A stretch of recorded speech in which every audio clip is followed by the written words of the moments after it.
So those who don't know me, so my name is Laura Schull. So I live in Adelaide, South Australia, as I just mentioned.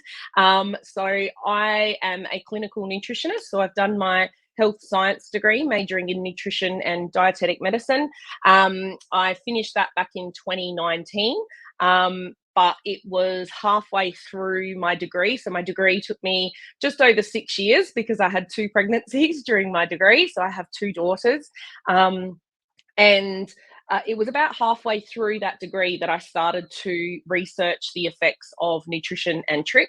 So I remember doing an assignment where we were looking at anxiety and depression. I think it was more anxiety.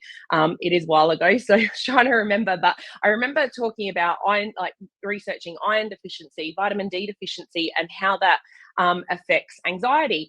And I started to put the pieces together, and I'm like, oh, I wonder if this has got anything to do with the hair pulling. So I had been a hair puller since I was 14. I played with my hair a lot before that, but it wasn't until I was 14 that I actually started pulling. Definitely coincided with the start of the period. I think I got my period at 12 though, so that was a couple of years before. But yeah, I'm 44 now, so it's been 30 years since I started on this journey. I didn't know what trick was probably until I'd say mid 20s. When I was 14, it was 1994. There was no Google, there was no internet, there was no any of that. So it wasn't as easy as that. I had a friend who ended up doing her psychology degree, and it was her that I ended up having a conversation with and finding out what trick was. And it probably wasn't even until the last probably 4 or 5 years that I found out more about body focused repetitive behaviors and how nail biting, skin picking, those sort of things are also in that same umbrella. So I started researching. So I started my degree in 2013. So probably around 2015, 2016, I started researching when it came to trick and nutrition. And I was really researching, looking at food triggers and nutrient deficiencies, because that's what I was always looking at, like with my assignments, was how the nutrient deficiencies and how to basically correct those.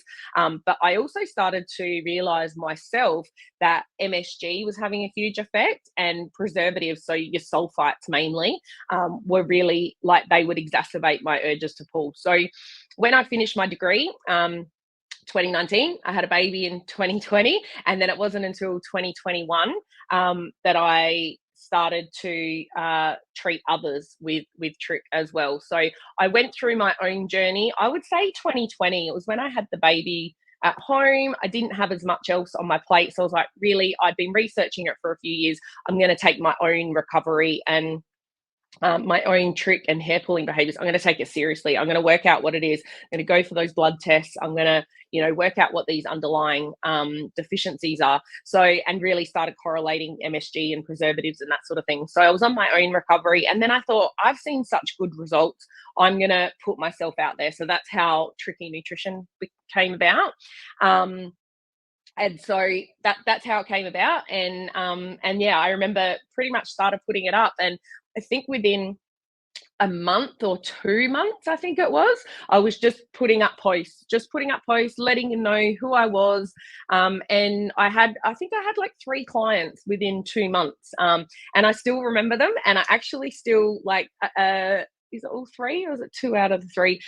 Oh, it might be all 3 in the course now, and are still, so we get results, but we also have to continue, so we, those imbalances and those deficiencies, yes, some are okay, we get rid of, heavy metal toxicity, or we get rid of the real core problem, but then we've got to make sure that we're continuing eating what's right for our body. Like, I have to still avoid MSG and preservatives. I may be able to have a little bit now because I've done that gut healing, and get away with it, and also have some wine that might have sulfites. I'm actually in the Barossa Valley, which is a wine region. I literally pass 6 wineries on my way to school drop off. So it's hard to avoid, but there are wines that are sulfite free, which is great. But if I do happen to have something with sulfites in it, like I can get away with one or two, but I know my limits. It's the same with my caffeine. I know my limits. I used to, in a previous life, used to own a couple of cafes, and I used to sit and I would pull my hair out the back and I would be drinking like 6 cups a day. And I'm talking, I don't have weak coffee. I love, like, it's one of my weaknesses is coffee. It's like my favorite smell ever. Love coffee, never go without. But I know my limit now, and I know that I have to have it with food. If I have it on an empty stomach, I get that sort of feelings of overwhelm, a little bit of anxiety. So I know that my body can't cope with the caffeine. So it's about your own discovery. So the whole idea of today is to give you an idea of what to look for, what to do next. And, if you want to delve a little bit deeper, is what blood tests to get, what symptoms to be looking for, so that you might be able to use nutrition in your own trick recovery. Okay, so what we're going to learn today. So I've tried to condense this. So what we know about tricks so far, I want to talk about the factors that are increasing your risk of tricks. So they might be playing a bit of a part. I do want to touch a little bit on genetics and epigenetics, because I just want you to know that just because, there's a higher risk of it, if you've got mental health in your family, does not mean that it's your forever sentence, okay? I just want to make that point. Symptoms that I really want you to pay attention to, how nutrition is playing a role in those symptoms. So I'm going to try and bridge that gap. And then I'm also going to go through some real life case studies. So I want to go through an adult case. I decided to use my own case just because I've been on the journey longer, and then also a child's case, just so you can see what we can do with a child as well. So this is just the health disclaimer, just to make sure you're obviously going and getting medical professional or a health practitioner. If you are going to take on anything when it comes to the treatment plan or any of these protocols or any vitamins or minerals that I'm talking about today, I just want to make sure that you're going and seeing someone professionally about it. So really talk to your doctor about it. By all means, you can talk to me about it after this session. My inbox is always open with Tricky Nutrition, but just need to pop that in there.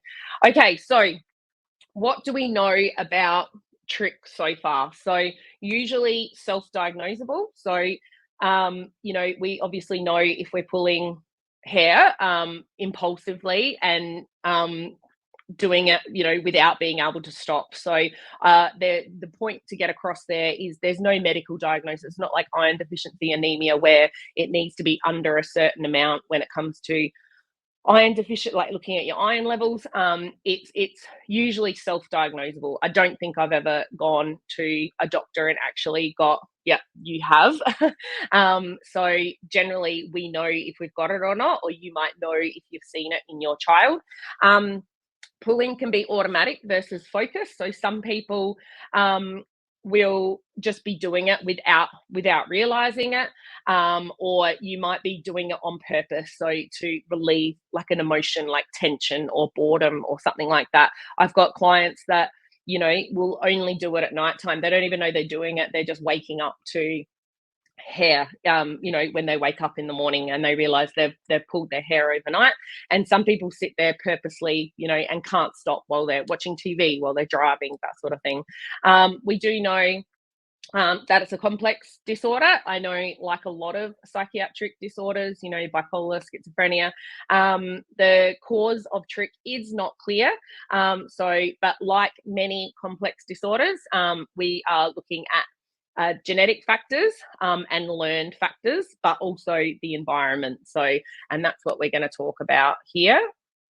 So this is the risk factors. So I actually got this off the Mayo Clinic on the internet. So just to look up, most of these you probably already know. So genetics may play a role. So usually if you do have a family member, I know that a lot of my one-on-one clients that I talk to, they'll be like, oh, I remember my uncle, my uncle used to pull hairs out of his beard, or my mum used to play with her hair a lot, or things like that. Got a nice hot lemon honey water to make sure, because it's a lot of talking. they usually have somebody that either played with their hair or was a chronic nail biter or used to pick their skin, or, you know, it's very well known that the genetics, and it's the same with any health condition. How often do you talk to someone and they're like, oh, my grandmother has high blood pressure and so does my dad, so of course I've got it. So, but I want to call bullshit on that, because I think that there's always an underlying as well. Yes, you are at higher risk, but it does not mean, we can control things in our environment. We can control stress to a certain extent, talking to all the mums. So there are things that we can do. Age is a risk factor. So generally, it'll start between the ages of 10 and 13. I think plays in a lot with hormones. So when hormones start to race around the body, that's when, sort of that pre-puberty age. I also have clients that have started, when they're a baby. I think that, that has a lot to do with, don't want to blame mums again, but when it comes to pregnancy and genetics and things like that. But I've also got clients that have started in their late 30s. So that they've been diagnosed with ADHD in their 20s. They've taken medication for 10 years. Suddenly it stopped working. They're trying to regulate themselves, and then the pulling has started. So there is a very big variation when it comes to, but there's a lot of similarities as well when you talk to a lot of people with trich. So so that can vary, but the main age is between 10 and 13. So other mental health disorders and also neurodevelopmental conditions, I just mentioned there, ADHD and ASD. But there is a lot of comorbid conditions that go along with trich as well. So generally, most people will also have another diagnosis, whether it be depression, anxiety, OCD. There are a lot under that umbrella: schizophrenia, bipolar. Other health conditions. So there might be hair or skin conditions, and that might be what triggers it to start. So, for instance, someone who suffers like mad eczema is going to be more with skin picking, right? So I know I talk about trich a lot because that's my experience, but we are talking about all body focused repetitive behaviors. So, skin picking can start, because it's there, right? It's, but if we can fix that, then we can lessen the severity of the picking. So it can be triggered when there's a hair or a skin condition. Stress can be really, so if nervous system dysregulation is a big deal, that can also be something as a risk factor. And then environment. So I've written boredom and isolation there, but I think I mean everything with the environment. But that was just the list from the Mayo Clinic. So what are the root causes for these other conditions? So I'm always looking at, and this is what I really want to go across today, is hair pulling as a symptom, but I also want to look at all the symptoms. So we're treating the whole body, if that makes sense. So I'm just going to take some water, sorry. So what we've sort of just covered then with the risk factors is we can see that there's biological, psychological and social factors involved in trichotillomania. If you see TTM there, by the way, that is the medical abbreviation of trichotillomania. So if you see that written, that's just what I mean. Talk therapy really addresses the psychological. And if there is trauma, I think that talk therapy is really important. But I also see clients that there's no trauma. There's literally, they're like happiest kid, or, got their life together, got, really happy, blah, blah, blah, never had divorced parents. They're really adamant that there's no trauma. There's just, not to say there's not a nervous system dysregulation, but there could be another reason there. So I'm definitely an advocate for talk therapy, but I do feel like it doesn't address everything. I really think that looking at biological, social, and psychological is a really good way of treating trich. So a small minority may have success with pharmaceuticals. So sometimes you may go to your doctor, you talk to them about trich, and they also know that you've got anxiety or depression, so they might put you on an antidepressant. Or if you've been recently diagnosed with ADHD, you may get given a stimulant medication. They might go, yep, this might help with all your other symptoms as well, which is quite possible. But we're sort of just hoping that, okay, we're going to give it to you for this, but we're hoping it'll help with the hair pulling. Other ways that we can deal is with barriers to the pulling. So you might have fidget toys, plasters on your fingers. These are just some of the ones that I've read. Fake fingernails, bandanas. So those sort of things. But I do feel like they're just barriers to it, and I think they're great for when you're starting out, but they're actually not doing anything for the trick urges, so the actual urge to pull. So none of those are really, although the pharmaceuticals a little bit, but there's usually a ton of side effects when it comes to the pharmaceuticals, and there's nothing specific for the hair pulling. So where are we at, and what have we talked about so far is, and promise you, it's not all doom and gloom. We're going to get somewhere good. Is so no real specific treatments, unfortunately. Hopefully, there's more research in this area. This is something that I definitely want to move forward on eventually with my nutrition work. Is to possibly go into research for trick as well. Medical doctors really don't have the answers. I still hear of people going to the doctors and doctors still have never heard of it. They're literally sitting there Googling it. And so that can obviously be really disheartening. So good on you if you found a doctor that knows what it is and is really helpful and supporting you around this space. So the urges to pull are generally uncontrollable and really can make it impossible to stop. And, I've been there. So it's something that I remember with an ex-partner that I would be pulling my hair. He would notice, he would go, "Oh, what are you doing?" And then just because I'd found good hairs and things that I wanted to continue pulling, I would literally leave the room to continue pulling. And it sounds crazy saying it out loud, but it's just where I'm at the time. That was what I was doing at the time, and I felt like I needed to. So I completely understand that uncontrollable urge, and you are not alone. There is a lot of us out there. So now, as we were saying before, we do know that genetic, stress, hormones, and food can play a part. So that's what we're going to talk about coming up now. I don't know if there's any questions so far. Oops.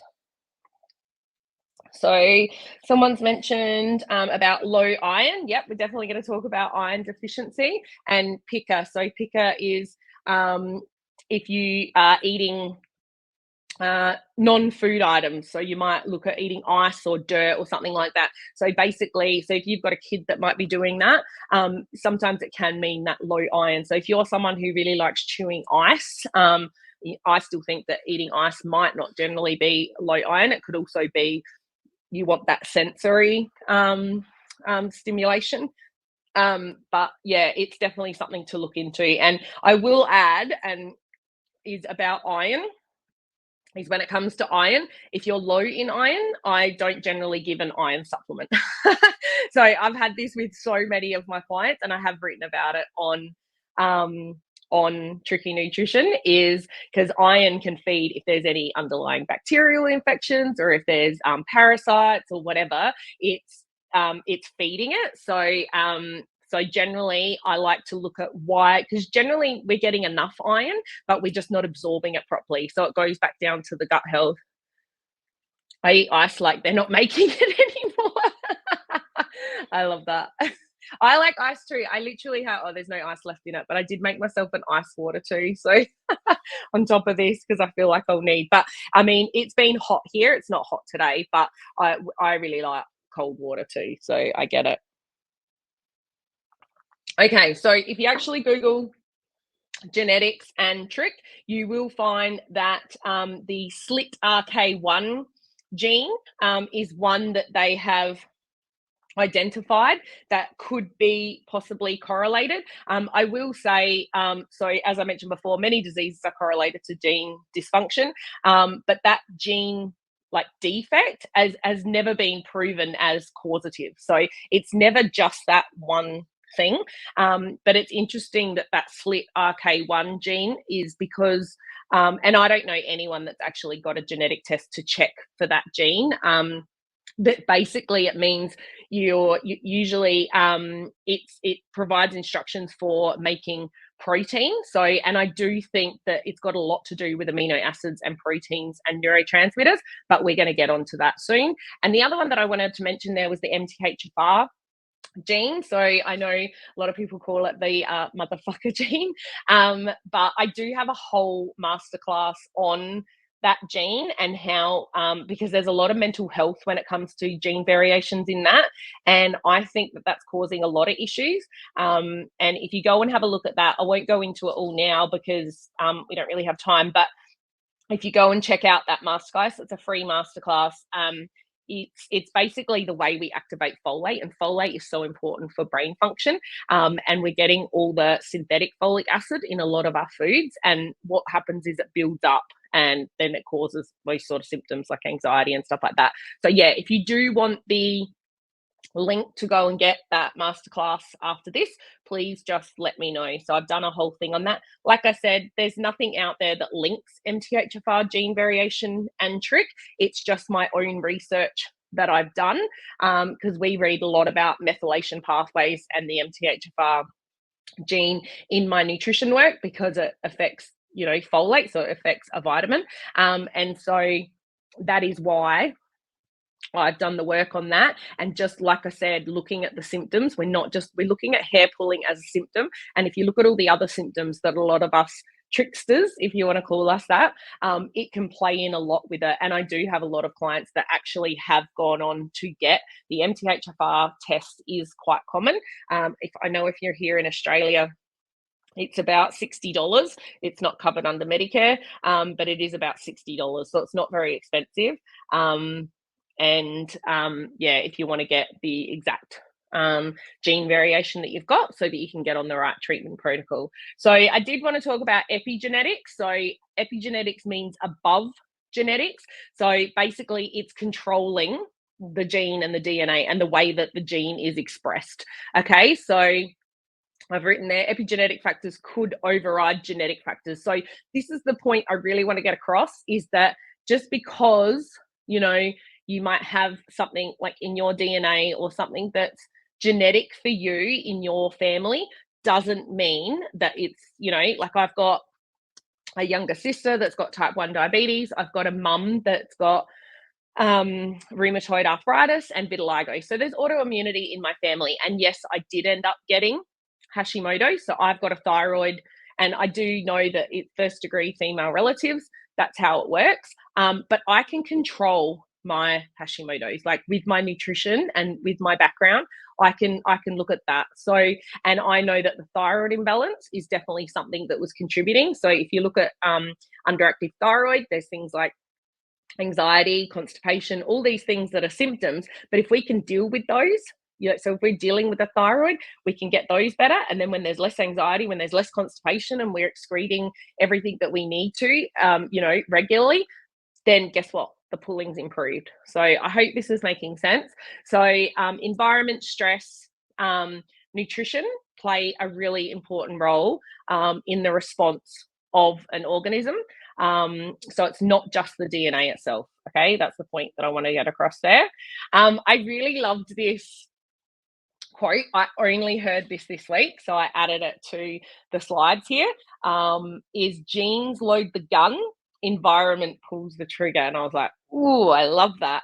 Because it's so true. I know we just want to blame our mum for for everything. But it's so true.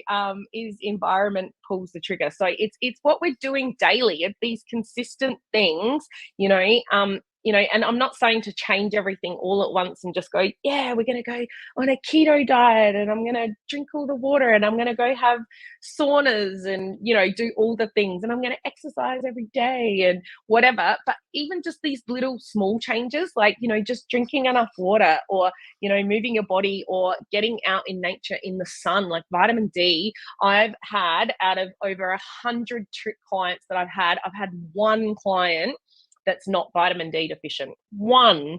So, and half of them are in the US, but I do have quite a few that are from Australia. And most of you would probably think we're in Australia. We don't have, we've got sun all the time, right? Not true, by the way, not where I am down the bottom, but they're so vitamin D deficient because we're putting on mass amounts of sunscreen. We're covering ourselves up. We don't go out in the middle of the day because it's too hot, and that's when we need to get that sun rays is in the middle of the day. We only need like 5 to 10 minutes depending on your skin color, and we're just not getting enough. We're just inside, we're in offices all day, and we're not getting enough. So yeah, something to think about. Okay. I tried to condense human body and nutrition in one slide, but I really just wanted to get it across. I reckon I've got the wrong slides. I just realized. I wonder if I can get a different one up. I reckon these, because I updated these slides. I did. Oh my gosh. Hang on a sec. I'm going to see if I can get, just bear with me for a second. I'll see if I can do this. I reckon, because I updated my slides really late last night.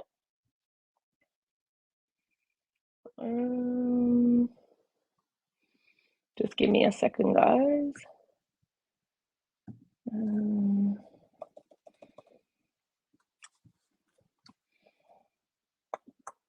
Let me see, is this one it? Let me have a look. No, that one's not it. Maybe I didn't download it. Oh my gosh. Because there was a couple of spelling mistakes as well. I'm just going to see if I can find it. If I can't find it, then I'll just have to continue on. Oh, goodness. There's always something going on. No.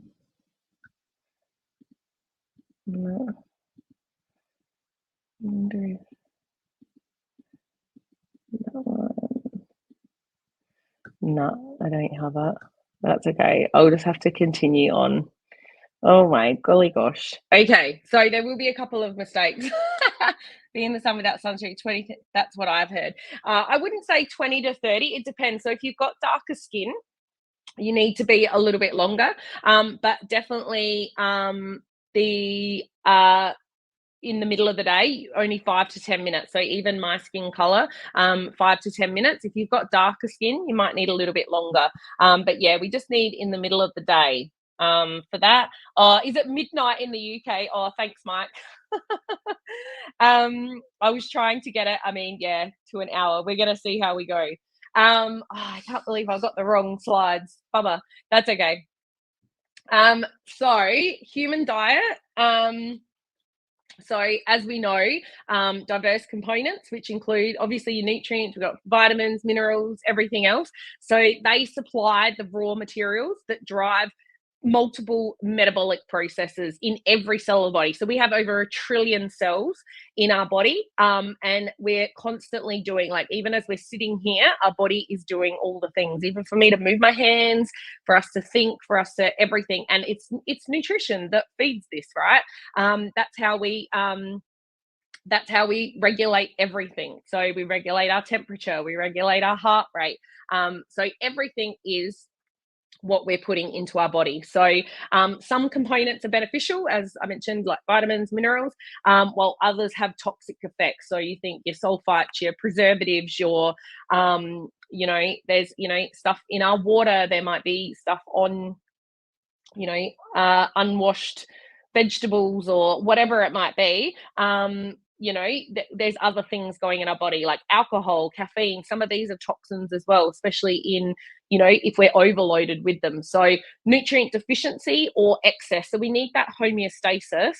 But if it's out of whack, that's what leads to dysregulation, and the possibility of neurodevelopmental diseases, but also other disordered states. So whether it be anxiety, hair pulling, that sort of thing. So I just wanted to sort of get that one across. This is not what I wanted on my page. I deleted this and put this whole new thing on. So, but that's okay. Let's look at the symptoms. So I just revised everything last night, but I haven't uploaded the new one. But I'm gonna carry on. The show must go on. So I always like to think of the body as a report card. So what is your body trying to tell you? Like, what are the symptoms? And we've got a few of you here. If you want to write in the comments, is what other symptoms are you experiencing? Because it's not just hair pulling. I know that it's more than that, right? I know that it's more. So, oops, is there anxiety? Is there joint pain? Are you getting headaches? Are you constipated? Are there loose stools?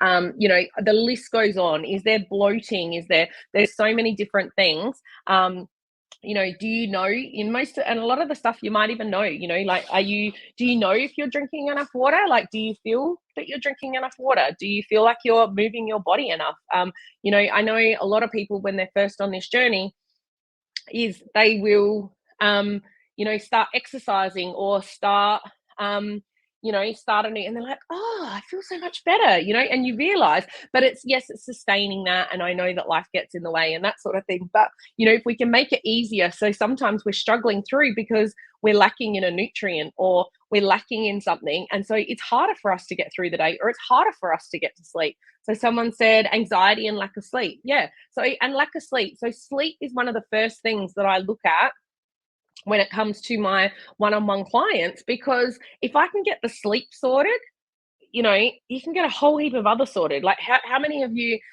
pull more when you're tired? Like, if we're not getting restful sleep, that's when our body is healing and recovering, is during our sleep. That's when we're getting that, we need that rest time, that downtime, so that we can go again the next day. So if we're not getting it, is there anyone there that they pull more when they're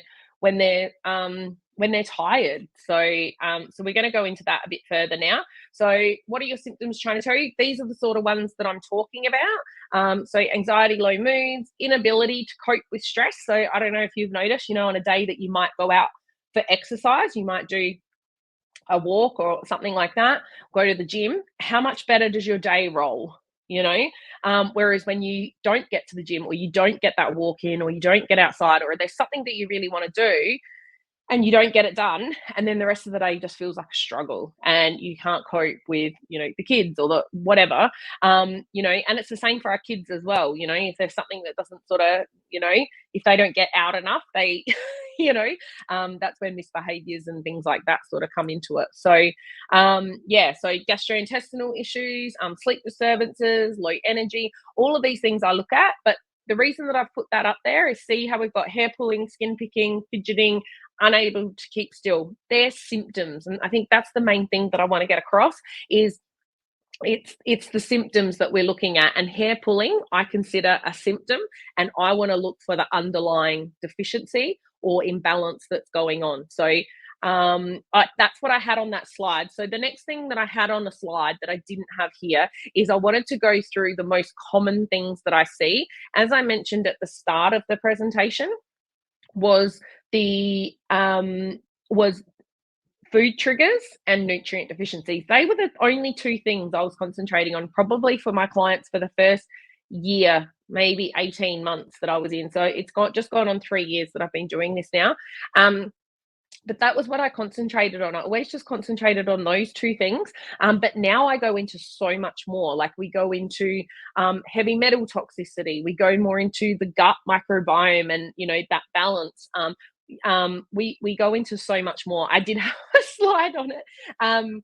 But we look at other imbalances, if there's a thyroid imbalance, or if there's an infection or a virus, or something untreated, parasites, candida, if they're getting UTIs all the time, that can tell us there's candida there. And sometimes it's not as simple as just getting an antibiotic and it goes away. It can sometimes sit in different body parts. So it's a matter of having, like, sometimes a longer treatment to make sure that we're getting rid of all of it in the body. So let's go on to here. I feel like my slide with the spelling mistakes is coming up. So let's look at, so someone mentioned before about the lack of sleep. So we first look at sleep hygiene. So let's look at how much sleep, how much screen time, and what you've got blaring in your eyes with those blue lights a couple of hours before bed. And don't worry, we've all been there. I was doing it last night still. I was literally still messaging clients last night at like 9:30. Not sure if you're here, Melissa. But yes, um, so we're all guilty of it, but I definitely recommend some blue blocker glasses. The blue light disrupts your melatonin production. If we don't have enough melatonin, then we're not going to stay asleep. Like, we're not going to get that restful sleep. So I also, as soon as I hear sleep disturbances or you're waking in the night, I immediately think of vitamin D and iron deficiencies, but I also look at magnesium. So especially in kids, I look at iron deficiency, and usually it's a parasite issue, I will say.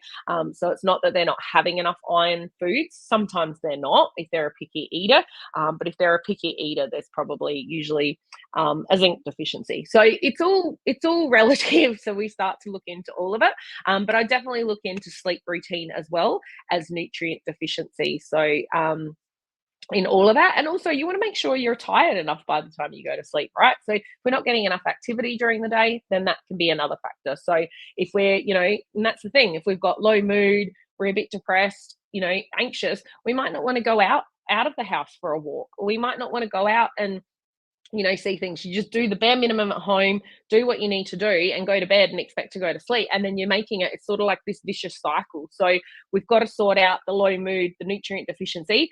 Then suddenly you have a bit more energy to go for the walk. Then once you're going for the walk, you have a bit more, you'll be able to sleep better. So see how it's like a cycle and how it's all related to each other. So anxiety and overwhelm. So that those sort of things I know for myself. So food triggers. So as I mentioned before, MSG and caffeine. Sugar is another big one. So let me know in the comments if there's anyone that knows that they pull more or have higher or worse pulling urges after they've had sugary foods. I know that I hear this a lot. So when it comes to anxiety as well, is those nutrient deficiencies. So it's the same ones, vitamin D, iron, magnesium. So go figure.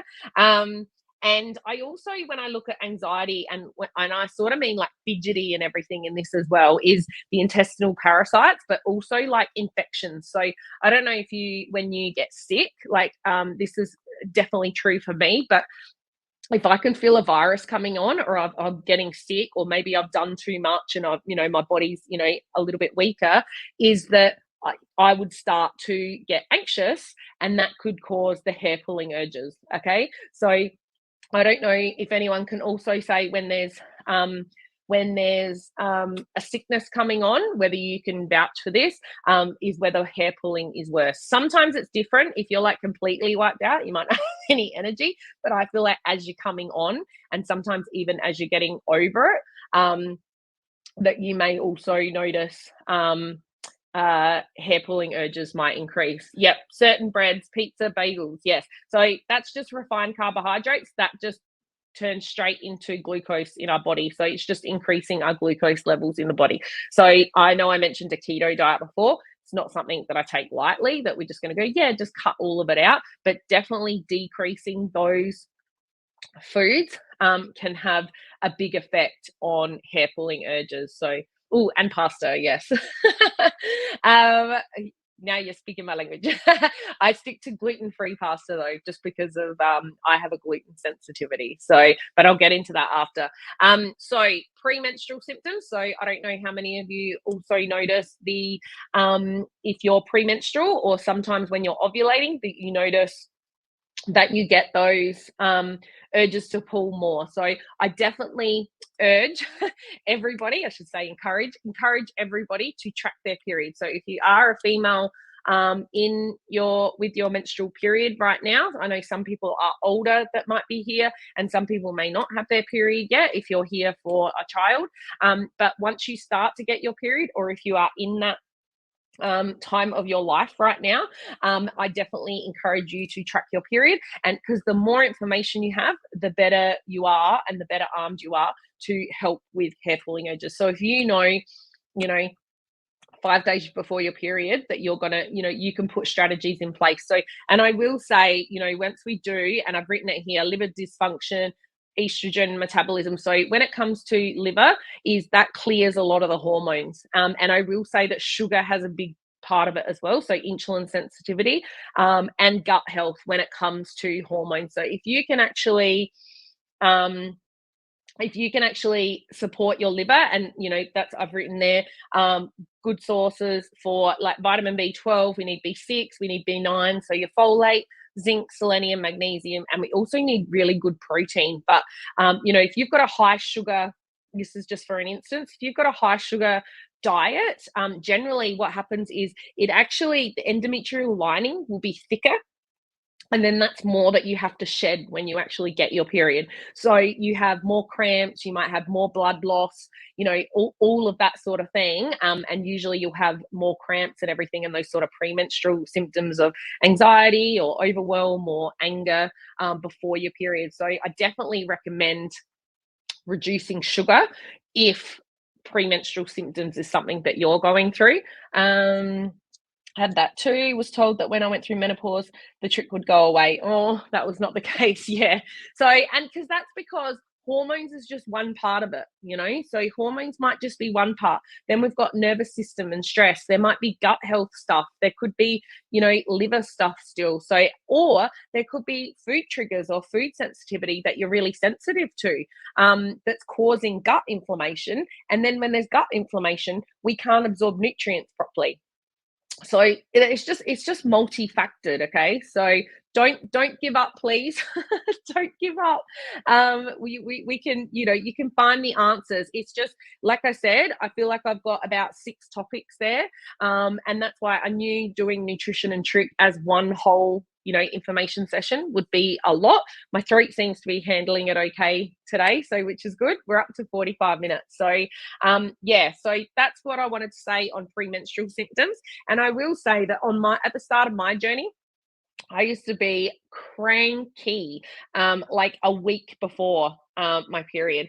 And then as I was going through the journey, it got to like 4 or 5 days. And then I noticed it was only a couple of days. And then I remember one month, and this was only probably a couple of years ago, where I was like, I got really, like, I was cooking dinner, the kids like with the bath, and I was like, and I was like, oh, what is wrong? Like, I could tell, I knew in the back of my head that what I was doing was unreasonable. And then literally like 2 hours later, I went to the toilet and got my period. Sorry for all the the boys out there, because we're just going to talk about the periods for a bit. And it was that. So it was like it had gone from a 7-day ordeal for my family and myself, to a 2-hour thing, and that's that journey, and it doesn't happen, if you start eating healthy. I think you notice a difference within a couple of weeks, but the difference that it makes a few months later is it just compiles. It snowballs. It's like a snowball effect. And then it's even better 2 years later. Like, I've been on this journey for 4 years, right? So, and it just feels easier. I still worry, don't worry, I still worry that it could come back, or but I feel like I've got the strategies and the knowledge and the know-how to make sure that I go and get a blood test, go and sort out what's happening, go and whether I have to do heavy metal testing. Is there something, I've just had my kids done with heavy metal testing, and I did find a couple of things there, and I think that it's part of our water supply. So now I'm thinking of getting the water supply tested. Not sure if I'm going to go there yet, but I've got a protocol in place for them to start excreting some of those heavy metals in their body. So just a soft cleanse. I never go hard with children. Like, you need to do it softly. If you excrete too much at the same time, whether it be parasites, heavy metals, you're going to have a big lift in symptoms. So we don't want to go too hard. You think of it as the same as if you gave up coffee. So if you were someone who was drinking, 10 coffees a day, and you suddenly went cold turkey, you're going to get some symptoms. You're going to get headaches. You're going to be cranky. It's the same for kids, right? So if they're high in heavy metals or toxins, and we want to excrete it, we don't want to do it really fast, because if you do it really fast, their poor bodies are just going to be going through hell. So just sort of think of it like that. Pregnant, no urge at all. Neither did I when I was pregnant. Yeah, I know, and my nails were so long too. It's the hormones, it's the progesterone. It's good, isn't it? And that's the thing, is usually when there's premenstrual symptoms, the estrogen, so we still have estrogen and progesterone, and they go up and down as we go through our cycle, right? But what happens is as you start to look after yourself, or if you start to do that liver support or that gut support, is you're not going to have the big like this. It'll start to, so you still have the little dips, but they're not as, so you're not seeing those same big waves, if that makes sense. So yep, the prenatal vitamin can definitely help. And you know what's in the prenatal vitamin is folate, your activated folate. So definitely get that activated. Do not get, I don't know if they've got this in America, is Elevate. Don't know if I'm allowed to say that on here, but it is a private group, right? But they don't have activated folate, so do not buy that. So you just got to make sure it's got activated folate. But that's what it is, and that comes down to the MTHFR gene. So yes, prenatal vitamin, great, and there's usually vitamin D in it. There's usually a tiny bit of iron, not too much. You know, like when someone gets diagnosed with an iron deficiency, they're getting major you know, like I've got a client in the US that was getting 300 and something milligrams a day. Our body absorbs 2 milligrams of iron a day. Like you think of all that excess iron going through her body, what do you think is feeding on that excess iron? Bacteria, parasites, heavy metals, all of those things want that iron so that they can stay there and feel comfortable. That's their environment, right? So yeah, so thank you for mentioning prenatal vitamins. So because yeah, I think folate, that's what it is in it. So folate is a big one when it comes to brain function. So this is the one that is written wrong. So just ignore the infections and immune issues because I've written it. I copied I had a sleep webinar. So for in my foundation course, there's a whole module on sleep, and I think I've written what can affect, you know, your sleep, and it's still got crossing multiple time zones. So I'm just gonna put that mistake out there and just go, is folate B6? No, folate is B9. So there's vitamin B6, or you got your B1, B2, like you've got all the Bs. So B7 is your biotin. B9 is folate, and yeah, vitamin B6 and B12, yeah, really important too. B6, B9, and B12, you'll find a lot in supplements, but I will say all of the B vitamins all work synergistically together. So they all work together. So it is a lot of the time, unless I see a major deficiency in a blood test, I generally have people on a B vitamin complex, make sure that it's activated. But if, for instance, if folate or B12 is really low, then I might have them on an added, you know, extra folate or extra B12. So I'm just going to try and go through these slides. So eczema and skin issues, as I mentioned before, when I look at that, you know, obviously it can be irritants or allergens that are causing, but most of the time it's a systemic problem. And so if I hear of an itchy head and someone pulling, I'm going to treat the itchy head, right? And it's not, and it doesn't mean go out and get a special shampoo that deals with your scalp. That has nothing to do with it. Why is it itchy? It's something to do with your gut and liver, right? There's something there. So, and I will go into, I've got the case study that I've got is a 10-year-old girl who had eczema and was skin picking.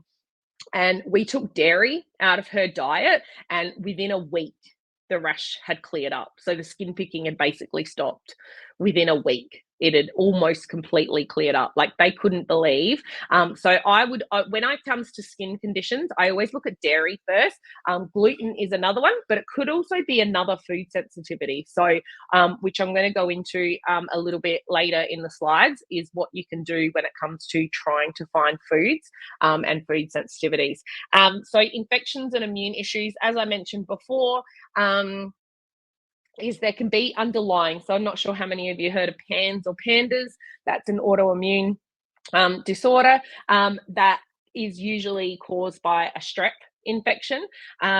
And so that can be the start of something. And when it comes to that, that's misbehavior, mood swings, all those sort of, you know, and could possibly lead to hair pulling as well. So I definitely look for, you know, if there's a case history of infections or something like that. And if there's a case history of infections, there could also be chronic antibiotic use. And if there's chronic antibiotic use, then there's definitely a gut imbalance there. So just just looking at all of that, and immune issues. So autoimmunity comes into that too. So I know there's a lot of work around Epstein-Barr virus being like the trigger for Hashimoto's. So that's what I've got.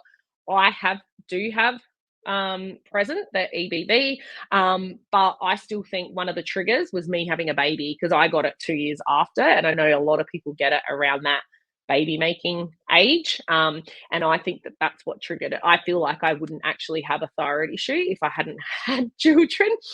Love them. Glad I had them, but that's my personal opinion in the research that I've done. But I will say, if you do have an autoimmune disorder, if you go and manage that, your hair pulling will be better. It's all linked. Okay. And gastrointestinal issues. So if you're getting any gastrointestinal, so like bloating, abdominal pain, nausea, reflux, diarrhea, constipation, if you're getting any of those, do not ignore them. Like, it means you are not absorbing nutrients properly, you are not excreting, toxins properly. You're not utilizing the food that you're fueling your body with properly. It is not nourishing your body properly. So if, for instance, there's a food that you're sensitive to, so let's take gluten, for example, or even dairy, and you're having it daily, you're doing damage to your gut lining, right? And the gut lining is where we absorb the nutrients, where it goes in and out of our bloodstream. And what happens is it can actually inflame the gut, and we call it leaky gut, where there's actually like holes in the gut and it's letting toxins in and out. So then toxins are running free around the body. Okay. Gut brain connection, not sure if you've heard of it, but they're doing a lot of studies that, particularly in the last 5 to 10 years, there's a lot more going on about it. I definitely encourage you to Google gut brain connection and working out how much the gut plays a part in the brain. So I urge you, if you do have any gut issues, is they would 100% be playing a part in the hair pulling. And I urge you to go and get them, like, either get tested with the doctor. I'll talk about the blood test that you can also get, or come and see me, or a naturopath, integrative doctor, that sort of thing, that deals in gut work. Okay, so definitely something I can help with, especially from a trip point of view. But I just really want to make that point, is to make sure that you're doing something about it, because it definitely matters. I know a lot of people, if you're having loose stools, or if you're not even pooing every day, like you're only pooing like once or twice a week, it's not okay. It's not good. So, the body keeps the score. Yes. I haven't actually finished it. I've got it on audiobook. Actually, I should buy the book, because I prefer reading books. But yes, it is a great book. I've heard great things, and I have started it. I just didn't finish it. ADHD. Okay, so what's next? So joint pain and headache. So I can definitely vouch for this. So whenever I have gluten, my hands start to swell up, and I get pain in the bottom of my feet. So I know I've mentioned it to a lot of people. But I know a lot of us, especially as we get older, I'm 44, we start to just accept those things, like go, I'm just meant to be a little bit achy as I get older, or getting out of bed should be a little bit harder. I'm in my 40s now, or whatever, but it doesn't have to be that way. Like, it's probably your body trying to tell you something. Okay, so I definitely would look at food sensitivities when it comes to that, but it can also be that same with the nutrient deficiency. So what we are just talking about before, B6, B12, folate, yeah, and definitely magnesium. I know a lot of when it comes to headaches and migraines, magnesium deficiency is huge. So I think I've got most of my clients on magnesium supplement.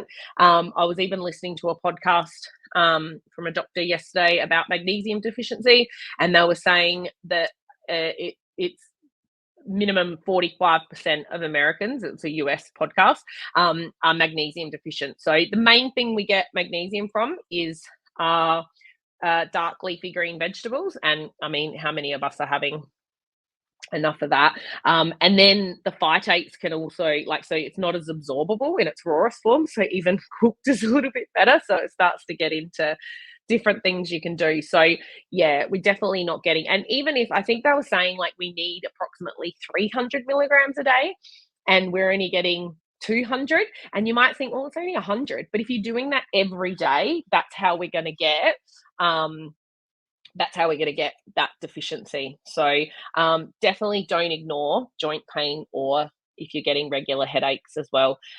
So inability to handle stress. I think I mentioned this before, but getting that overwhelm and that stress, like I think you'll find you're probably deficient in a few different nutrients. So stress, this is interesting. So stress depletes B vitamins. So when you get sick sometimes, so it's usually B vitamins, zinc, and C. Like they're just the first to go when we're really stressed. So when we're really stressed, you know how often like we burn out and then we end up getting sick. But then it's the same thing is low levels of those nutrients. So if you end up getting deficient in those, then that can actually increase stress levels. So it's that bi-directional relationship. So I just wanted to put that there. So stress depletes it, but then if we're deficient in it, it can cause more stress. So it's really, really important, especially when it comes to mental health stuff. So yeah. And then I just wanted to put in there also, because like I said, and the point that I really want to get across is that hair pulling is a symptom, like it's another symptom. So, and any other body focused repetitive behavior. So whether it's skin picking, nail biting, lip cheek biting, I know you might do inside of your mouth, teeth grinding, or other sensory type behaviors, like fidgeting and that sort of thing. Even playing with your hair, like if it's excessive, I mean, I'm doing it because I'm looking at myself, but and I also got my hair done last week, so it just feels nice. But you know what I mean? Like those excessive, if you got to sit there and you've got to click a pen the whole time, try and sit. And if you can't, then that's telling you something. There's something there, and yes, it could be emotional, like it could be psychological, but there could be a deficiency there or an imbalance there as well. Okay, so this is what I'm trying to get across. So I just wanted to look at, so I know I mentioned this before, is other common comorbid psychiatric and neurodevelopmental disorders. So I've mentioned them all already so far, but my main thing that I want to get across just with this slide is the fact that if you are diagnosed with one of these as well, is that if you are helping to manage that, and I'm talking about all the symptoms that come with it, not just, is it should help the pulling as well. Like it's like, I just don't want you to ignore it. I don't want you to just think, oh, I've just got anxiety or I've got depression, so that's just the way it is. Like it's not like the depression or the low moods or the, if there's mood swings or something, they're all symptoms that we want to deal with. So whether it be pharmaceutically or with something else. I know with pharmaceuticals, that's sometimes the first port of call. But if you can try and put other, things in place first, because it is hard to come off pharmaceuticals, and often, something will work for a couple of years, then suddenly you got to go to a different one. And then a couple of years later, you got to go, or it stops working, or you've got to up the dose until you're just keeping upping the dose. So definitely, I just want to encourage you to look into other strategies for these conditions or disorders, and they also play a part. So look at those symptoms as well. Don't just wave it away like, oh well, I've got ADHD, or oh well, I've been diagnosed with depression. I've had depression since I was 20. Do you know what I mean? Like that was the main thing I want to get across to you. So okay, now I can't do, and this is like, I was trying to condense it all. So I wanted to do the symptoms as well, because I feel like a lot of us don't correlate symptoms to mental health, like symptoms in our body. So I really wanted to do that part. But the other part that I'd like to do is looking at neurotransmitters. But the point that I'm trying to get across when it comes to the neurotransmitters is how much nutrition plays a part in these. So you might hear, serotonin, for instance, and the serotonin uptake with an antidepressant, so the SSRIs. I'll just get that. But there's so much you can do with the serotonin in our body with the gut, as I've written there. So 95% is in the gut with serotonin. So it's, and so that was one. Dopamine's another, and then GABA is another one. So you might have heard of these before, but they're the ones that are part of reward processing and impulse control. So they've definitely, and I don't know about you, whether when it comes to dopamine seeking. So if we don't, if if there's something missing along our dopamine pathway, or if we're not making it, or we're seeking, like it's almost like sensory seeking, like dopamine seeking, like you want that thrill, you want that happy, hormone running through you, that you'll reach for your hair, or you'll go and eat something, or you'll, like eat something that's maybe not as healthy, or, that sort of thing. But I did want to just emphasize, so when it comes to making like when our body makes dopamine, so B vitamins, again, I know we've mentioned a lot. Vitamin D, I know we've mentioned a lot. Zinc, I'm a big believer of zinc. I think I've got most of my clients are on zinc. Zinc helps with a lot of different things, and it's another thing that we just don't get enough of, and we need it a lot, and especially in our children. So our kids need it for that development as well as they're developing, and we're not getting enough. So zinc is a huge one. If you've got a picky eater, I would definitely look at zinc. Oh, what dosage of zinc? Oh, where do I start? So it depends what you can handle. So so zinc can make you quite nauseous. It's better taken on an empty stomach, but a lot of people cannot take it on an empty stomach, so it's better absorbed. But there's also a lot of crappy zincs out there, so I definitely recommend zinc citrate as it's probably the most absorbable. But yeah, it really depends. I know I've got some clients on 50 to 100 milligrams, and I've got some on 10 to 30. So it really does depend on your your individual needs for zinc. So I like to look at, you can get a zinc plasma test, so you can actually get that from the doctor. It's not necessarily easy to get. It's not one of their standard tests. You can also do a zinc tally test, where you put it on your tongue, and if you can taste it straight away, then you know you're not deficient. But if you can't taste it at all, then you're probably really deficient. So it depends on how long you can keep it in your mouth for. You can also do it through hair tissue mineral analysis and other means as well. But what I like to look at is I like to look at the liver function test. So there's quite a few liver enzymes that that require zinc. And so if I can see that they're not within an optimal range, then I will look at giving someone zinc. So zinc helps the absorption of all the other nutrients. It helps with, like, obviously neurotransmitters, as we're seeing here. It's got a lot of jobs to do in the body. So I'm definitely a big zinc and magnesium fan. So let's just say most of my one-on-one clients are on those two, at least. But like I said, I mean, that's part of my work. I am a big believer of pathology tests. I like to look at the raw data. I don't just see somebody and go, here, have like a whole heap. I look at it and I go, what do they need? I look at their height, their weight, their diet, and also if we've got any pathology testing, or if it's a child that doesn't want to get a pathology test, then we might look at hair tissue mineral analysis, or something else that we can, like a test that we can get to help with that, so that I know what dosage to do, because you definitely don't want too much. And sometimes you have to do a slow build, because you might get quite nauseous from it. And I do really want to talk about GABA as well. So that is like the calming neurotransmitter. So you tend to not have a lot of that. So we've got GABA and glutamate. So glutamate is just on the next slide. So GABA helps to reduce that excitability, actually has sleep enhancing effects. So, and generally we don't get enough. You can actually take it, like you can buy GABA from the health food store or iHerb or wherever.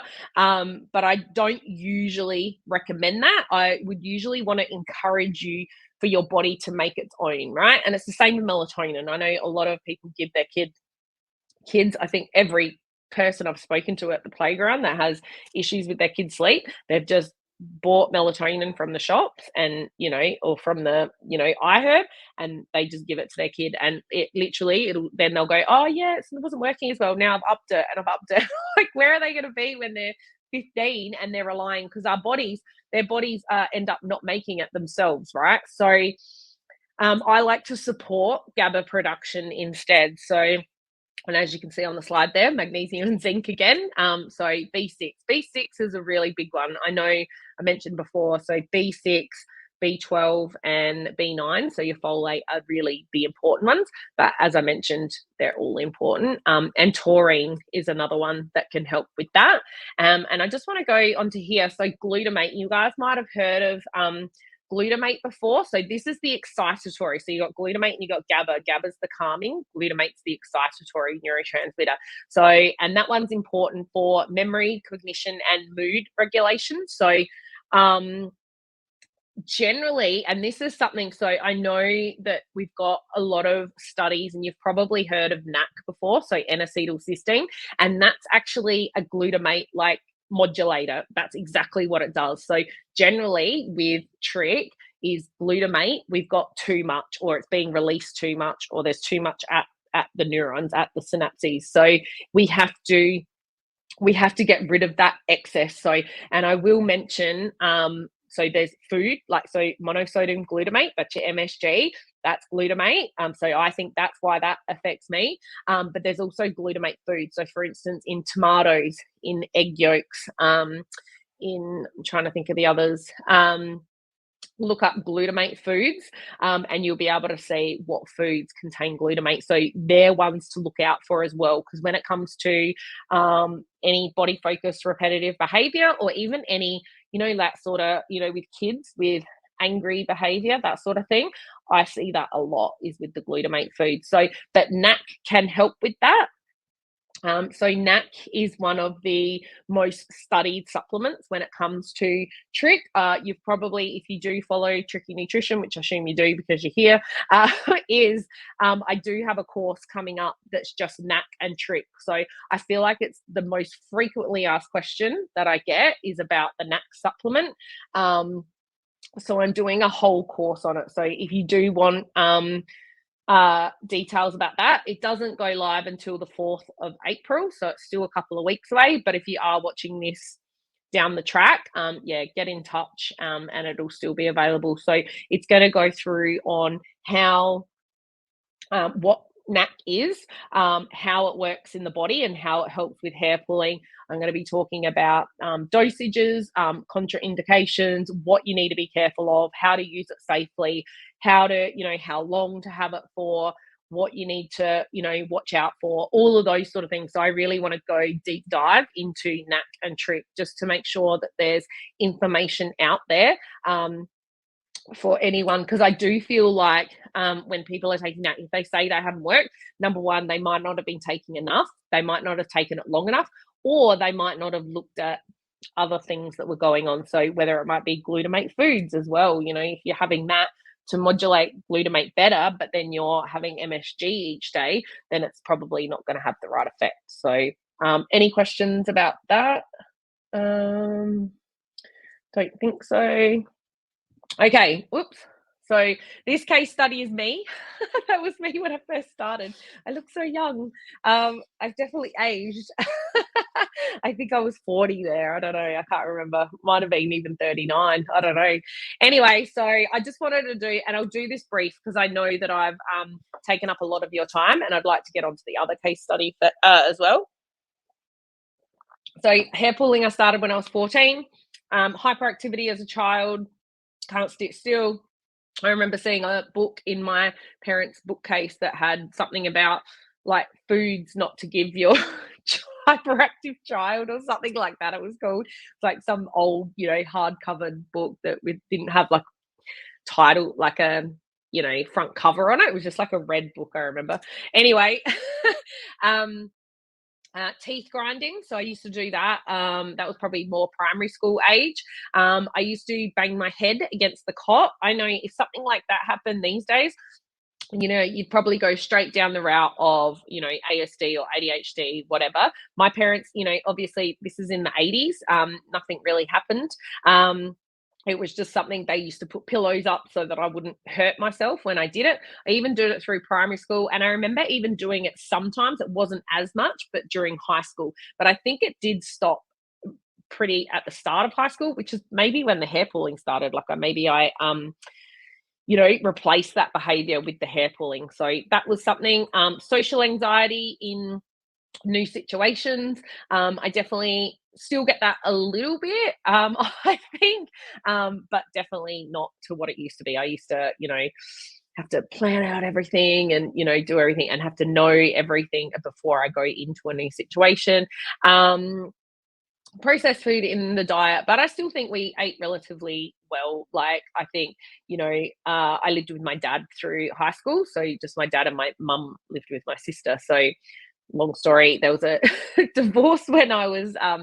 I think that's when the hair playing, like twirling more started, was when I was 9, I think, going through that divorce stuff. So there's definitely some trauma there as well. I have seen help with a psychologist, I think, in my early 20s. But yeah, it was something. Yeah, so there was definitely trauma there. In the Yeah, like I said, we ate relatively healthy. I remember my dad used to, taught me how to cook, so that's why I feel like I know how to cook now. We used to cook meals. We used to only go out for takeaway once a week. Like, it wasn't anything excessive. But if you're having something, like I said, like tomatoes that's got glutamate and you've got a sensitivity to it, or gluten that you've got a sensitivity to, then you're going to have an inflamed gut, or you're going to have, or you don't know about your water source, or is there parasites there from you've picked up from something that's untreated, so there's other things going on. And as I mentioned also, so Hashimoto's was diagnosed between my 2 pregnancies. What else did I write there? Oh, braces on. Yeah, so that was another thing. Is when I was 13, 14. I think I was 14. So yeah, I think it started just after. I remember thinking that my teeth had moved, and because I used to chew on my hair, and I thought my teeth had moved. So I just like the sensation of the hair between the teeth. So yeah, and I mean, I had no idea what it was when I was a teenager. So now I just want to go through with the recovery. So I've already mentioned removing the food triggers and the sensitivity. So I'm definitely aware, and I'm going to go through in a sec on how you can start to do that. Correcting nutrient deficiency. So I was the same, and especially when you got Hashimoto. So zinc, iron, vitamin D, they're all really important for thyroid hormones. So those were always low. So balancing my thyroid. So I think after I got the diagnosis, it took a couple of years before I got to a point, I had to remove the gluten, had to remove things that was going to help with that autoimmunity. But once that was balanced, that definitely helped as well. Clearing the body of parasites and candida. So even now, sometimes if we've had too much, you know, wine, or too much of, the sugary foods or whatever, like I know after Easter, which is coming up, if there's been a bit too much, I can sort of notice myself go, ooh, and I might put myself on a bit of a soft parasite cleanse just to make sure, that we're not, you know creating an environment in there for bacteria or fungus or parasites to latch onto, and to, yeah, so we're trying to create that right environment. And liver support and gut healing, I know I just keep banging on about it, but gut and liver. So liver clears everything, clears the toxins, clears the hormones, clears everything, right? And the gut is just where, where there's neurotransmitters produced. And as I said before, just look up the gut brain connection. So I obviously couldn't cover it all here today. We've just gone on an hour and 15. I'm definitely going to try and wrap it up soon. But let's just go on. And I will just say quickly is, I've written 4 years in recovery, and I will say, I reckon it was a good, and this is why a lot of my one-on-one packages, the 1 year one, the 12-month one is the one that I promote the most. And it's not because I want to make the most money. It's not about that at all. It is about, that's the time that it takes to get to it. Occasionally, I've had someone on a 3-session package, and we've worked out they're deficient in, and it's usually like maybe a folate issue. that they're not getting, there's a couple of nutrient deficiencies and they've eliminated something out of their diet and suddenly they're 1,000 times better. And we can do that, but that's not the majority of clients. They are generally, it's going to take time, so it takes time to excrete heavy metals. It takes time to excrete toxins. It takes time to heal the gut if there's been a lot of damage done there. So I definitely, if you can't afford it and you want to go like the 3 session, you can probably get to knowing what the cause is in that time, but to actually correct it and that that sort of treatment time, I do feel like it takes, even myself, I mean, I researched it for 3 years before I did anything about it. Like, I dibble dabbled in different things that I was trying, but it wasn't until I had my second baby that I was like, right. Because with my first baby, I had some postnatal depression, and some anxiety, and I went straight back to work because I couldn't deal. But the second time around, I was like, right, I'm going to exercise. Like, I had my second baby, which was in summer, so I think that helped a bit. And then COVID hit, so we had a heap of time at home, so it was easy to just make sure we're exercising, make sure we're getting sunshine because there's nothing else to do, right? Make sure we're eating healthy. But that's how I got to where I got to. So, and I did that the whole of 2020. So yeah, that's all I wanted to say is just don't expect. But in saying that, also is that, if you're not drinking enough water, or that gluten or dairy is causing you issues, even after just listening to this, take them out, see how you go. You might get, I always say to people to rate their urges like a 10 out of 10. You might get your urges to pull from a 10 out of 10 that's every day to a 7 out of 10 that's only, 10 or 14 days a month, and so that's an improvement. And then you work on the next thing, so it's almost like a discovery journey. I really don't like the word journey, but it's like a discovery process that you're going through to work out your own food sensitivities. And just because MSG and sulfites is mine doesn't mean it's yours. You could have a sensitivity to eggs or peanuts, or there's a multitude or dairy, so it's just looking into your own stuff and having your own process. So I did want to give a child case as well. So this is a 10-year-old child, and I've seen them, it was over 2 years ago that I started working with them. Now, this kid was no anxiety, no trauma, no nothing. She was a little pocket rocker. She had the confidence of all confidence. I loved her. I loved when she'd get on. She would, be on Zoom. She was in America. She was on Zoom, and she would go into her kitchen and show me what she's eating and read the packets and do all the things. She was great. So very active, no anxiety, great group of friends, really confident. The mum said to me, no trauma that she knows of. Mum and dad still lived at home. She had her sister at home. No real tension, didn't get any vibes of that. Mum made most of the meals, so they were from India originally, so a lot of curries and lentils, and so pretty high fiber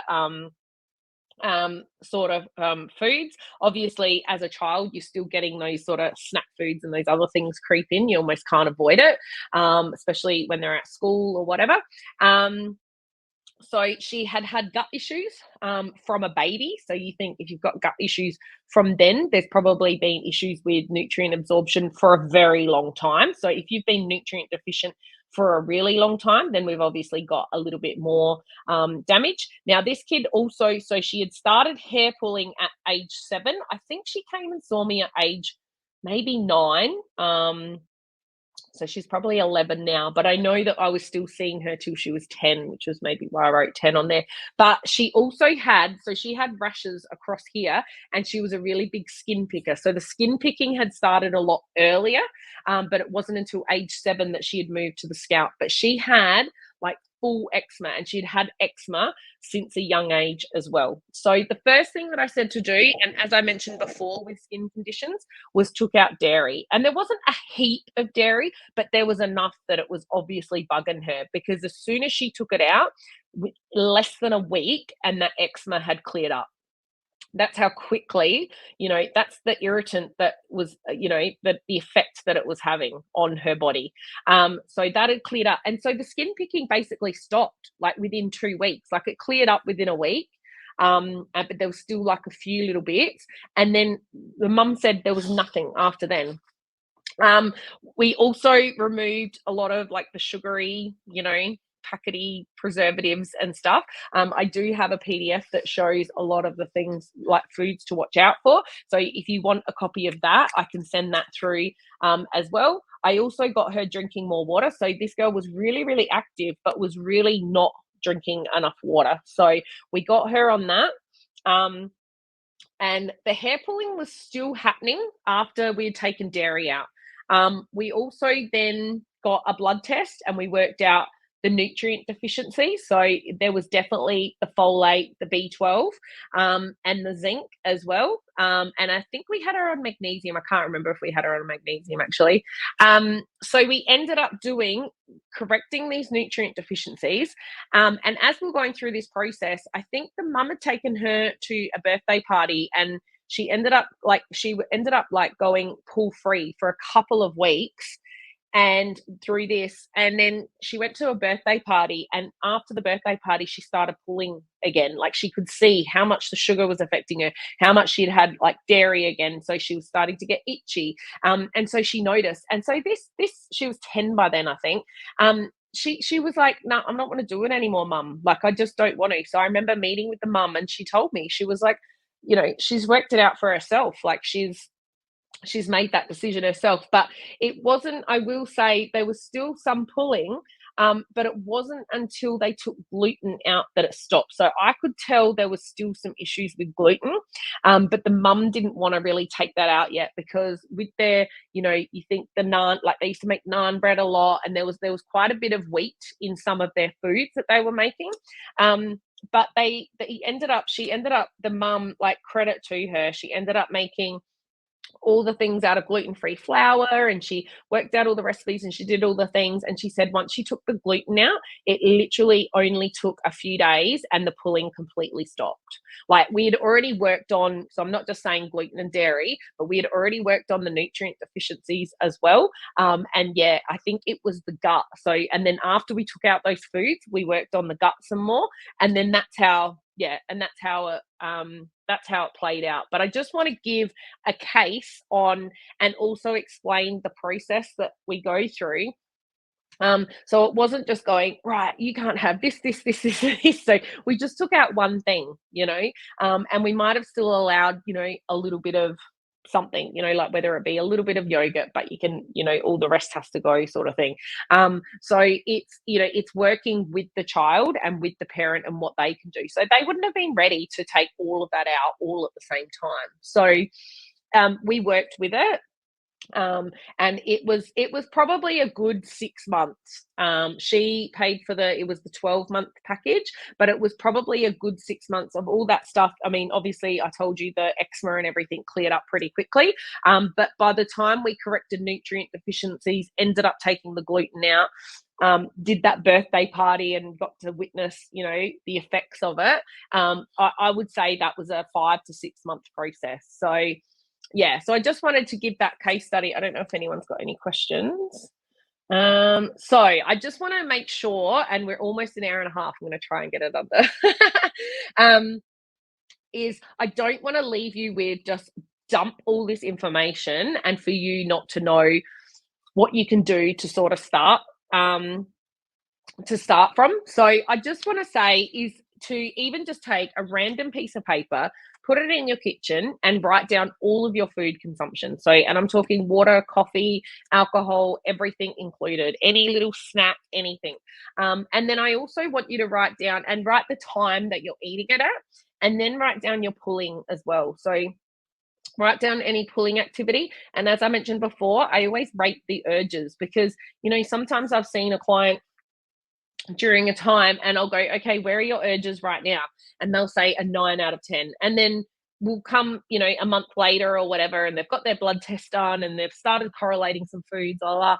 but they feel like they haven't really improved or gotten anywhere yet. They haven't really got started. But then I'll ask them again, where do you think on average that your pulling urges are? And, it might be a 7. And it's like, well, it's come down, right? Like it's, you're on your way. So it can sort of feel a bit more positive, because we want to build momentum. We want to build positivity. Like you need to have that belief. I feel like we're in all these trick groups that, there's no cure, there's no treatment, there's no hope. I've had this for this many years, blah, blah, blah. I just wish that I'd known about this nutrition part of it, 20 years ago or 30 years ago, to know. But I'm glad that I know now, and I'm glad that I'm in a place where I can teach it. But I would just write down all that, and you'll start to correlate, and also write down your other symptoms as well. So don't just, if you're getting headaches, or if you go, oh, Laura was mentioning about her hands hurting or the bottoms of her feet, like, oh, I get that. Or you might get a twitchy eye, that can mean a magnesium deficiency. Or you might get shin splints, or muscle cramps or something. There might be something just random that that you get, that you just write it all down. So and definitely, if you end up coming to see me, all of that information I can use. Like I get all of my clients to write that down. But the main thing I want you to get from this is you can work out some of this yourself. So I would do it for at least 3 to 7 days, to make sure you're noticing a bit of a pattern. And sometimes it might take a few weeks. So you might do it for a few days, get a few little correlations, go, I wonder. And then you might go a week without it, and then you'll have it again, and you're like, oh, I reckon it is that. Or, it might be a certain type of bread, or you might go out and eat somewhere. So I know, for instance, the local takeaway places that I know don't have the MSG extra there, but you got to be really careful when you go to some of those places, because it can be added to a lot. So as I mentioned before, download my foods to watch PDF. So I'll put that in the group if it's not already. It might already be in there. Reading food packaging. So when you look at that foods to watch, you'll also see a list of, if you're in Australia or Europe, a lot of the preservatives, food colors, flavor enhancers, they're all numbered. So there's a number system. So, for instance, MSG 621, sodium benzoate, which has been linked to ADHD symptoms. They're your 210s to 213. They're the ones I have issues with. And also 202 is another preservative. So all the preservatives are in the 200 numbers.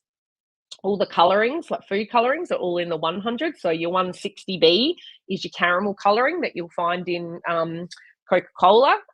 But if you are in America or Canada, I think Canada don't have that system either, is you'll have to look for the full name of it. So you might have monosodium glutamate, or it might just have monosodium. They like to trick us. So there's different ways they can write different ingredients. So it's something that you have to learn how to do. It's something that I definitely teach. I just thought of that then. That's why I put that reminder in there. So I do have, so in my Tricky Nutrition Foundation course, we go into, so there's a whole section on food triggers. There's a whole section on nutrient deficiencies.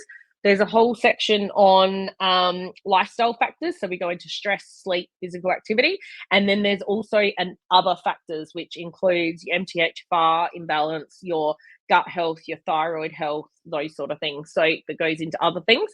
But in that little one section, you can actually, if you want, purchase there's a food triggers mini course, and that just tells you about a little bit more about food triggers. So if you want to be a little bit more informed about it, if not, that foods to watch list is a great place to start, but really making that connection between symptoms and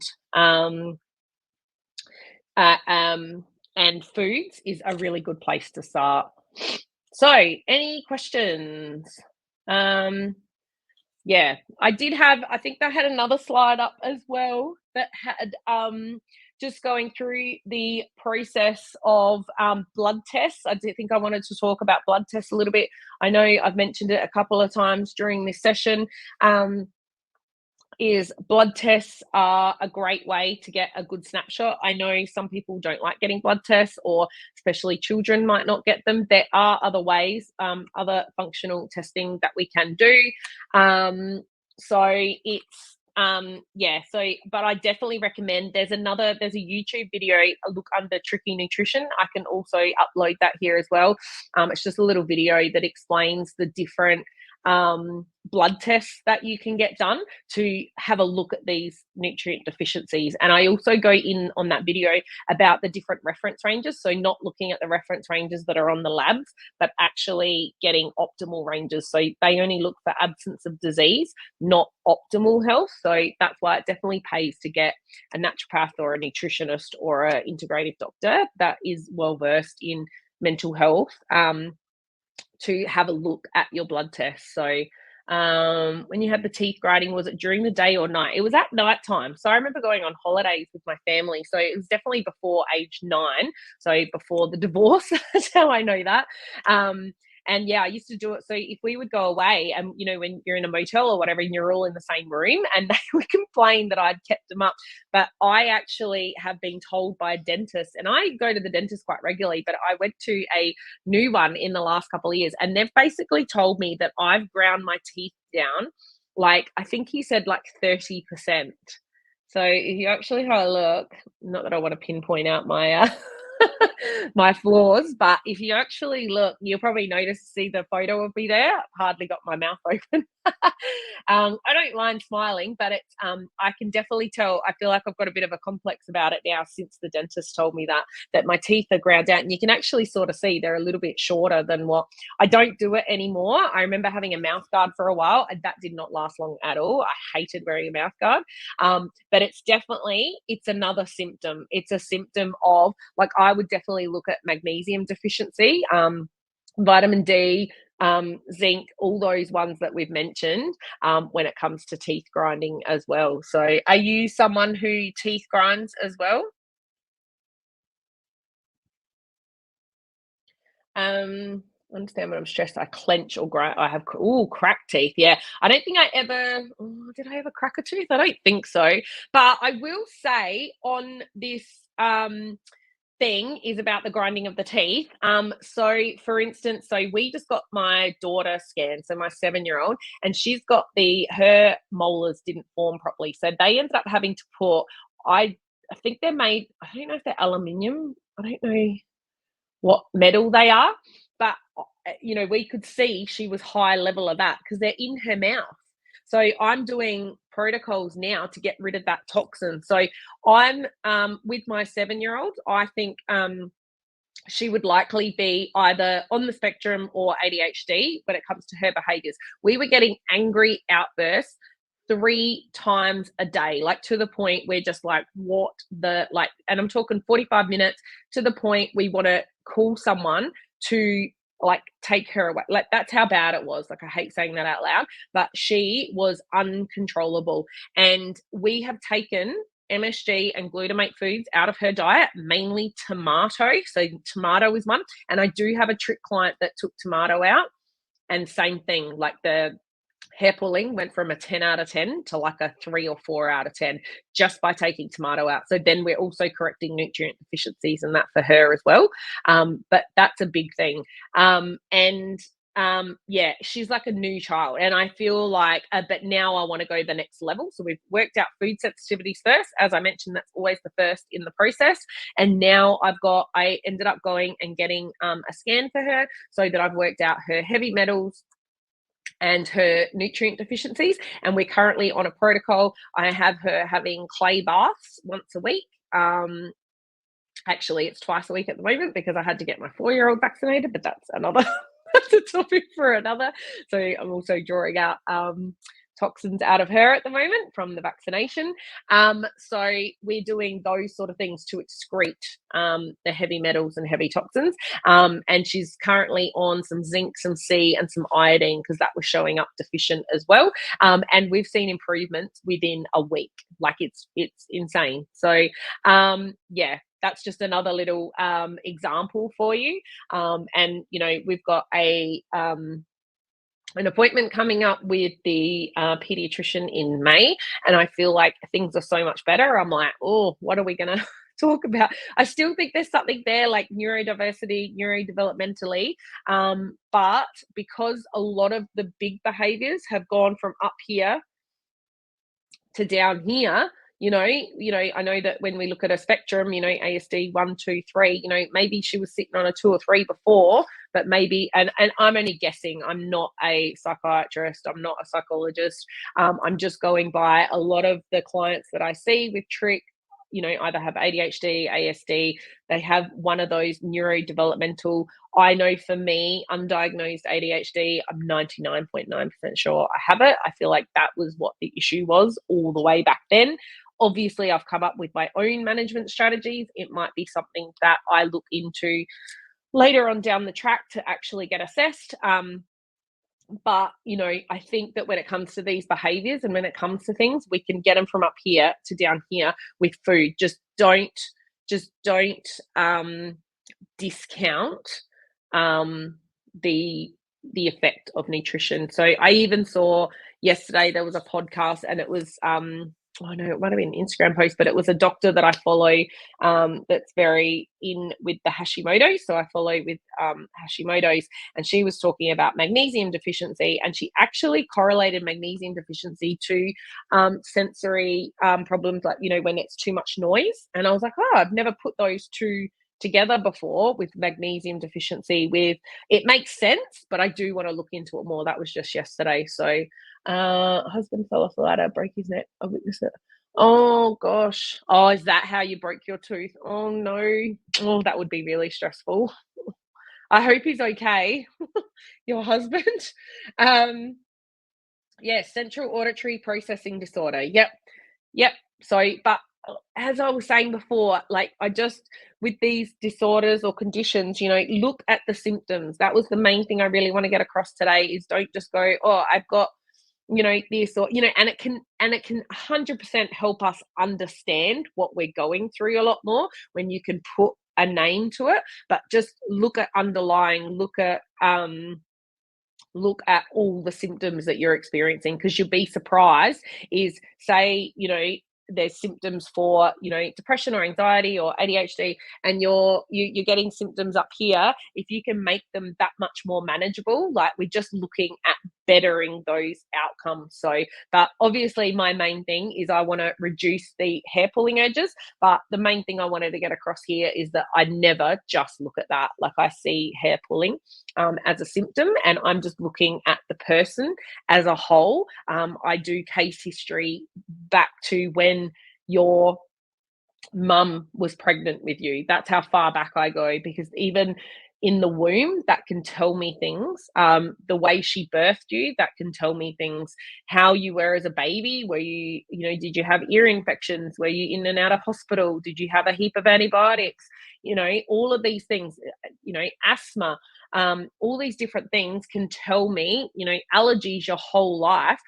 Look up MTHFR imbalance or gene variation and allergies. So allergies is a really big symptom when it comes to the MTHFR gene. So it's just piecing it all together. And yeah, so just let me know if you've got that makes so much sense. I'm glad. That's what I'm trying to get across. I'm trying to get across that, just nutrition just plays a huge part. And I just want to play a role in when it comes to nutrition and Trick. So if anyone does have any more questions, please just add it to the bottom of this post. I will see it regularly. And if anyone wants to reach out, I've got packages for different support packages. I see people online all over. I think I'm up to like 10 countries that I've seen people in. I think it's kind of cool when I say I've got someone in South Africa, or I've got someone in England or US or Canada, and I just have to make all the conversions with the blood test. So I've even had Croatia as well. So I had to translate like the names. They were actually quite similar when you look at like ferritin and iron and all that. It was very interesting. But yeah, I always make time for those, even if it's overseas. I have quite a bit of flexibility with my partner and my 2 daughters. So often I will wake up before they get up in the morning, or I'll work at night time or on a weekend if I need to. So that was the whole idea of doing Tricky Nutrition, is that then I've got the flexibility that I can pick up my kids and drop them off and be part of school, and then I make this work outside of that. So yeah, if anyone's got any questions, or you want to hit me up for support and one-on-one, just let me know. And yeah, as I said, this post will be up for anyone to watch. I got under 2 hours, but not quite near the hour as I would have liked. But I think we covered a lot of information, and I hope you learned a lot. And I will talk to you guys soon. Bye for now.